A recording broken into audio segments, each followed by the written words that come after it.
Chờ bụng con lâu chưa? Đứng qua đây một bên. Cô Cẩm Lan xin kính chào các em. Và từ nay các em hãy bỏ từ sụp đi. Vì càng ngày cô càng sang thì đừng dùng những từ kém sang để làm bổng Facebook của cô. Bài học hôm nay cũng là một bài học rất ý nghĩa và đắt giá. Nhiều con đã lên tiếng về cái bài học này rồi, nhưng chưa có con nào để ta thấm, và chưa có con nào để đời để cho ta phải nể. Đứng đây giùm chị. Đó là cho bạn mượn tiền là một cái ngu, là không có cái nào ngu bằng lấy tiền cho bạn mượn. Khi bạn ấy cần thì quỳ dưới lồn năn nỉ lại lên. Thì ra ông nội. Khi cần, em cứ tập trung mà quay đi. Khi cần thì quỳ dưới lồn lại lên. Chị ơi em mắc nợ, cho em mượn vài trăm 1 triệu. Đủ má nó diễn hay còn hơn sân khấu điện ảnh nữa. Thấy điều mà lấy giấy giống như nó bỏ bùa yêu mình vậy đó. Người ta bùa yêu còn này bùa nợ. Đủ mới nó bỏ rồi đến đây không có tiền cũng phải chạy về mượn tiền người già đưa nó nữa. Mà cớ sao đủ má. Chưa cái gì người ta thường nói cái gì là chưa nở mà đã tàn rồi. Đủ má cái nghĩ này không có review đấy, cái chuyện không được. Bởi vì tôi nói á các bạn đó, không phải là mình dạy đời nhưng mà thật sự đây nè, cái điều ngu xuẩn nhất là cho những đứa bạn mà bạn thân mượn tiền với đau. Lúc đầu đi là cái cảnh ha.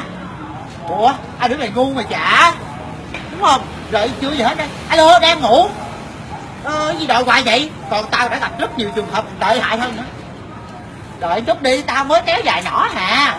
Mấy đứa bạn tao nó bị hoài gì? Rồi tao mới kéo dài để nó lại tao không biết đâu. Trời ơi đủ má có tiền cả hả cho mượn á, cô hồn đòi cho.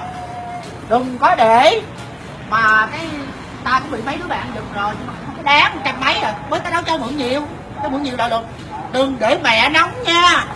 Mẹ lấy đủ cái chổi phù thủy của bà bá Quy Ngân, mẹ phóng sanh mấy con bị chết. Không ai cũng dám ơi, đủ má mày.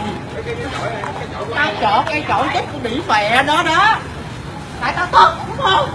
Ra cái đây rất là bức xúc cái vấn đề này người ta không nói. Tao đã nói rất nhiều lần cũng đủ má, tụi bay tưởng giỡn. Vô duyên, đúng lồn hả? Bị chó. Đó, cái ngụ ý và cái thông điệp của cô làm clip này là cô muốn cho các em biết rằng tuổi cô đã bị già rồi mà cô còn bị gạt thì huống chi là tuổi đi học của mấy con.